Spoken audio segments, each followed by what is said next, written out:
Assalamualaikum warahmatullahi taala wabarakatuh. Selamat bertemu kembali Bapak Ibu dengan channel Education and Sport.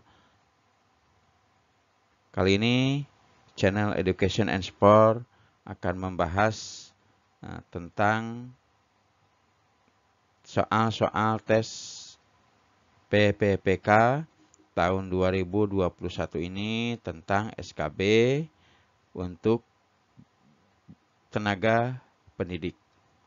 Oke, kepada yang baru bergabung atau kepada Bapak Ibu yang baru mampir ke channel Education and Sport ini, saya ucapkan selamat bertemu. Dan saya ingatkan untuk jangan lupa mengklik like dan subscribe-nya, kemudian tekan loncengnya agar Bapak Ibu tidak ketinggalan informasi-informasi mengenai pembahasan soal untuk tes PPPK tahun 2021 untuk guru honorer. Bapak Ibu, sekali lagi kalau yang belum klik like dan subscribe, silakan klik like dan subscribe-nya, kemudian tekan loncengnya. Oke Bapak Ibu, kita lihat pada video kali ini, channel Education and Sport ini akan membahas mengenai seleksi kompetensi bidang atau SKB untuk tenaga pendidik. Kita langsung aja lihat soalnya. Untuk nomor 1, pada waktu mengajar, guru memberi hadiah atau pujian kepada siswa yang berhasil menjawab atau menyelesaikan satu soal. Dalam hal ini, guru menekankan atau menerapkan teori belajar A. Classical conditioning, B. Konektionisme, C. Behaviorisme, D. Operant conditioning. Kita lihat atau kita bahas satu-satu langsung aja tentang classical conditioning. Apa itu classical conditioning? Classical conditioning adalah sebuah teori yang berada di dalam aliran psikologi behavioristik. Behavioristik seperti yang kita tahu meyakini bahwa perilaku individu disebabkan oleh pengalaman belajar yang berbeda. 2. Menurut Thorndike, belajar merupakan peristiwa terbentuknya asosiasi-asosiasi antara peristiwa-peristiwa yang disebut stimulus atau S dengan respon atau R. Stimulus adalah suatu perubahan dari lingkungan eksternal yang menjadi tanda untuk mengaktifkan organisme untuk beraksi atau berbuat, sedangkan respon adalah sembarang tingkah laku yang dimunculkan karena adanya perangsang. Peningkatan pemerataan kesempatan belajar, Thorndike merumuskan hukum-hukum sebagai berikut.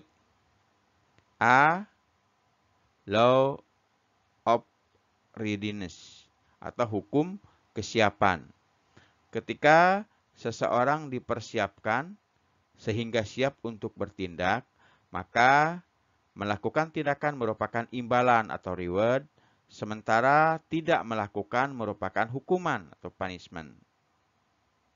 Yang kedua, law of exercise atau hukum latihan. Koneksi antara kondisi dan tindakan akan menjadi kuat karena latihan dan akan menjadi lemah karena kurang latihan. Yang C, law of effect, hukum akibat. Kegiatan belajar yang memberikan efek hasil belajar yang menyenangkan atau hadiah cenderung akan diulangi. Sedangkan kegiatan belajar yang memberikan efek hasil yang tidak menyenangkan atau hukuman akan dihentikan. Yang D, hukum perpindahan asosiasi. Proses peralihan dari situasi yang dikenal ke situasi yang belum dikenal dilakukan secara bertahap dengan cara menambahkan sedikit demi sedikit unsur lama. Kemudian yang kedua, tadi yang pertama kan classical conditioning, yang kedua menurut Kondik tentang belajar. Kemudian yang ketiga, dalam teori belajar behaviorisme, perubahan mental terjadi pada diri siswa tidak diketahui dengan jelas penyebabnya. Yang keempat, yang operan conditioning tidak mengenal adanya penguatan. Oke, Bapak Ibu, dengan begitu dapat kita tarik kesimpulan bahwa pilihan untuk nomor 1 adalah koneksionisme, yang B isiannya.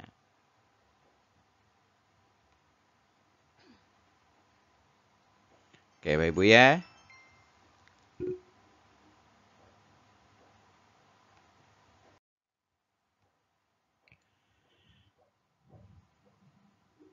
Di bawah ini adalah contoh adanya dampak dari keyakinan akan kemampuan diri seorang siswa, yaitu A.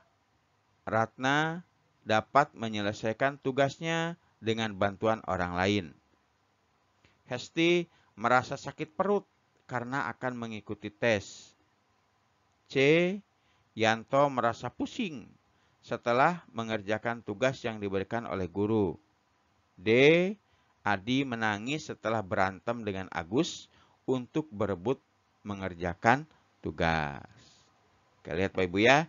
Ini adalah contoh adanya dampak dari kemampuan seorang siswa. Ada yang stres, Bapak Ibu. Kalau stres biasanya berulang kali dia sakit perut ya, kencing terus. Itu tandanya stres. Berarti Hesti menunjukkan ketidakyakinan akan dirinya dalam menghadapi tes. Maka isian yang cocok untuk yang nomor 2 adalah yang B. Hesti merasa sakit perut karena akan mengikuti tes. Mengapa demikian? Karena Hesti menunjukkan ketidakyakinan akan dirinya. Dia tidak pede. Ketidakyakinan akan dirinya dalam menghadapi tes. Oke, isiannya yang B, Hesti merasa sakit perut karena akan mengikuti tes. Nomor 3, kegiatan berikut adalah salah satu cara untuk mengaktifkan indera anak didik agar dapat berkembang secara maksimal, yaitu siswa berolahraga di lapangan. B. Guru memberi hadiah kepada siswa berprestasi. C. Siswa diajak berkarya wisata. D. Siswa belajar di ruang laboratorium bahasa. Ini kegiatan untuk mengaktifkan indera. Ya, indera anak agar dapat berkembang secara maksimal. Kalau kita lihat di sini, kalau untuk melatih mengaktifkan indera, kalau di lapangan bukan ini Bapak Ibu ya, kalau rasanya kurang tepat kalau siswa berolahraga di lapangan, kemudian apalagi memberi hadiah kepada siswa berprestasi, itu bukan cara untuk mengaktifkan indera secara maksimal. Siswa diajak berkarya, apalagi jalan-jalan, berkarya wisata, itu kurang ini lagi. Tapi yang cocoknya adalah siswa belajar di ruang laboratorium bahasa. Karena di situ siswa mendengarkan melalui audio. Oke, jadi belajar di ruang laboratorium bahasa merupakan kegiatan yang dapat melatih cara mendengar yang efektif kepada para siswa. Dengan demikian, maka isiannya yang benar adalah yang D. siswa belajar di ruang laboratorium bahasa.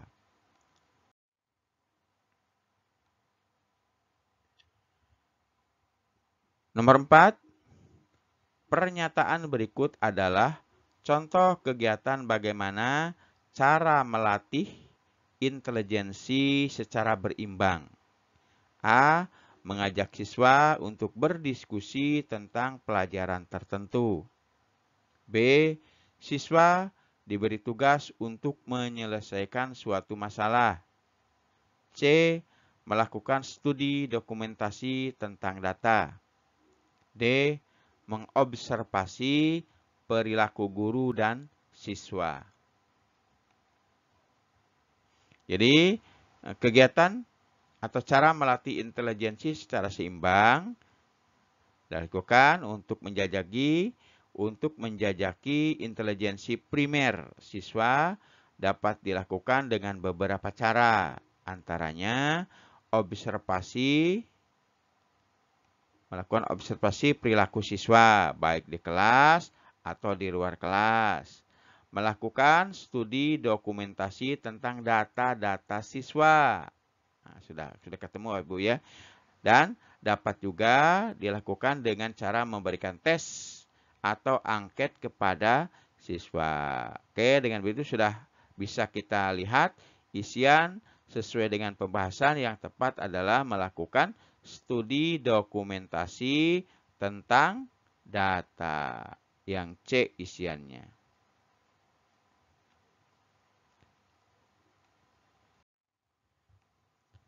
Lanjut nomor 5. Cara melatih silang intelijensi. Cara melatih silang intelijensi anak dapat dilihat dari kegiatan berikut. Kecuali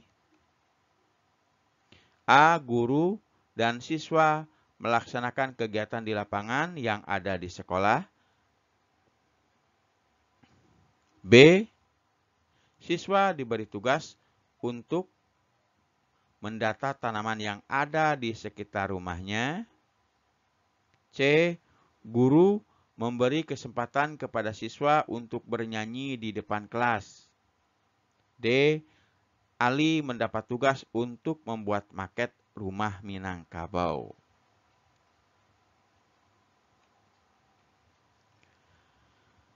Pembahasannya kita baca sama-sama. Melatih silang intelijensi dapat dilakukan dengan membangun stasiun-stasiun kecerdasan untuk setiap jenis kecerdasan yang berbeda. Yang dimaksud dengan stasiun di sini bukanlah stasiun pemancar atau stasiun pemancar televisi atau stasiun pemancar radio, tapi stasiun semacam display dengan memanfaatkan sudut-sudut atau ruang-ruang yang mudah terlihat oleh anak didik dari segala arah. Hal-hal yang harus diperhatikan dalam membangun stasiun kecerdasan adalah ada beberapa. Yang pertama, pilih materi pelajaran yang khusus berdasarkan tingkat kesulitan. Berarti pilih materinya berdasarkan tingkat kesulitan. Yang kedua, identifikasi semua kemampuan yang ada dalam setiap jenis kecerdasan. 3. Klasifikasikan bahan pelajaran sesuai dengan kemampuan-kemampuan yang ada di setiap jenis kecerdasan sampai menghasilkan satu-satu stasiun kecerdasan. 4. Tempatkan setiap stasiun kecerdasan ini di tempat-tempat yang sering dikunjungi anak atau yang mudah terlihat dari berbagai arah. Dengan melatih silang kecerdasan anak yang berbeda ini, berarti guru memberikan kesempatan kepada anak didik untuk melatih setiap kecerdasan sesuai dengan kebutuhannya. Maka dari pembahasan ini dapat kita lihat yang kurang tepatnya adalah guru dan siswa melaksanakan kegiatan di lapangan yang ada di sekolah. Oke, yang A yang kurang tepatnya.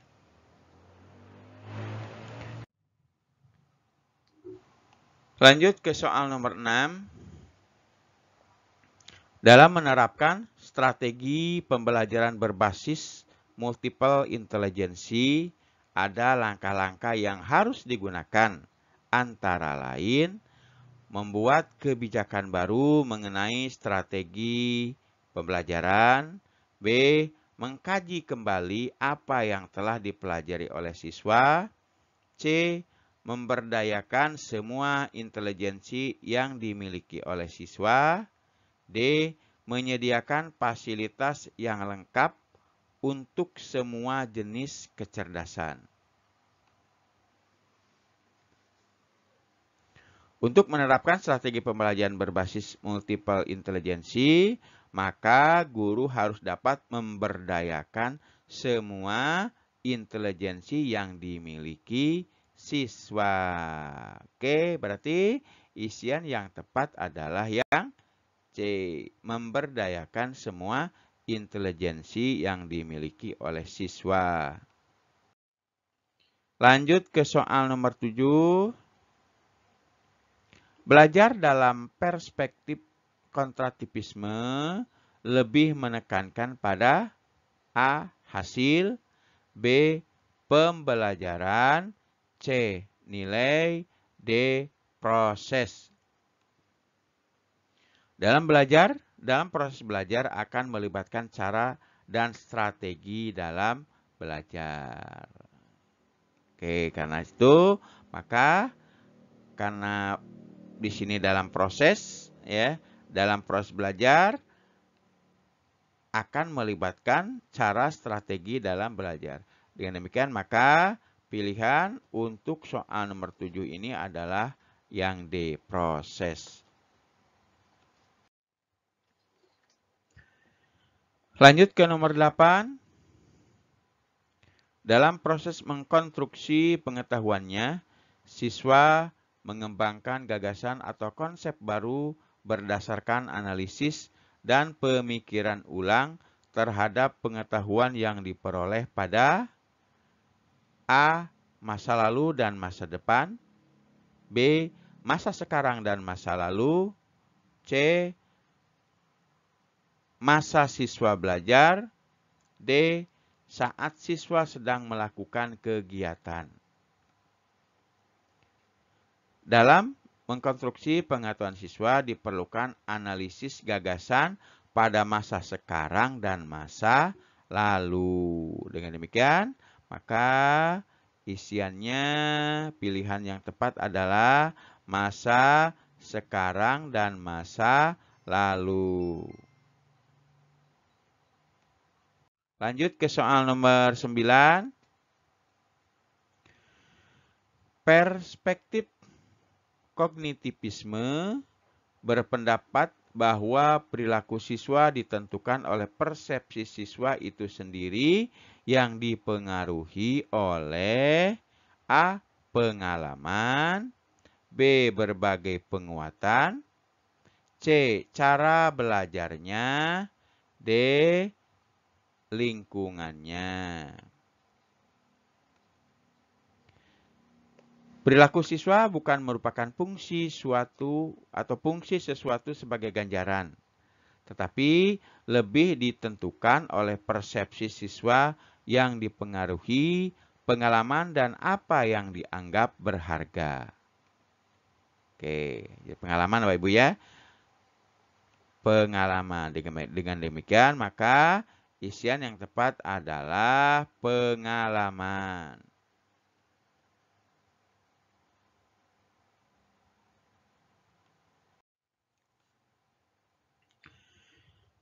Tiba ke soal terakhir, soal nomor 10. Pada dasarnya, strategi pembelajaran di sekolah dapat menggunakan teori behavioristik untuk mengajarkan siswa memproses informasi sebagai berikut. Kecuali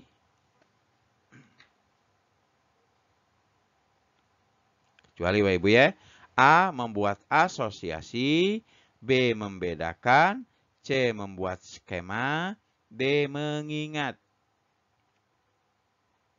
Tujuan penggunaan teori BHP heuristik dalam strategi pembelajaran adalah bukan membuat skema. Berarti tujuannya membuat asosiasi, membedakan, dan mengingat. Karena di sini ada kecuali, dengan demikian maka pilihan yang tepat adalah yang C, membuat skema.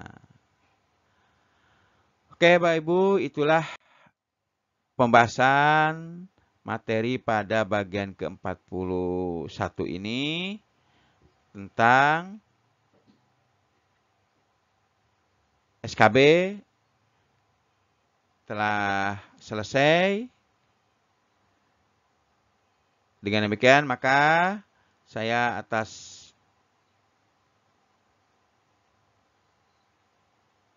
mengucapkan terima kasih kepada Bapak Ibu yang sudah memperhatikan dan menonton video pembahasan ini. Kepada yang baru mampir ke channel kami ucapkan selamat bertemu. Dan jangan lupa klik like dan subscribe-nya, kemudian tekan loncengnya agar tidak ketinggalan informasi-informasi yang akan channel Education sampaikan pada video pembelajaran selanjutnya. Oke Bapak Ibu, jika menurut Bapak Ibu video ini bermanfaat bagi Ibu, silakan share video ini atau bagikan video ini bisa melalui media sosial seperti Facebook, WA, Instagram, dan lain-lain dengan cara di bawah video ada tulisan dibagikan. Nah, klik tulisan dibagikan tersebut. Kemudian akan muncul pilihan mau dibagikan ke atau melalui apa. Facebook bisa, ada Facebook, ada WA, Instagram, dan sebagainya. Tinggal Ibu klik aja. Kalau mau ke Facebook, tinggal klik kode logo Facebooknya. Kemudian akan masuk halaman. Setelah itu silakan Bapak Ibu tulisan atau klik tulisan posting. Maka video ini secara otomatis akan tersebar melalui Facebook yang Bapak Ibu punya. Oke Bapak Ibu, itu aja yang bisa saya sampaikan. Saya ucapkan terima kasih yang sebesar-besarnya atas atensi Bapak Ibu. Saya akhiri wabillahi taufik wal hidayah. Wassalamualaikum warahmatullahi wabarakatuh.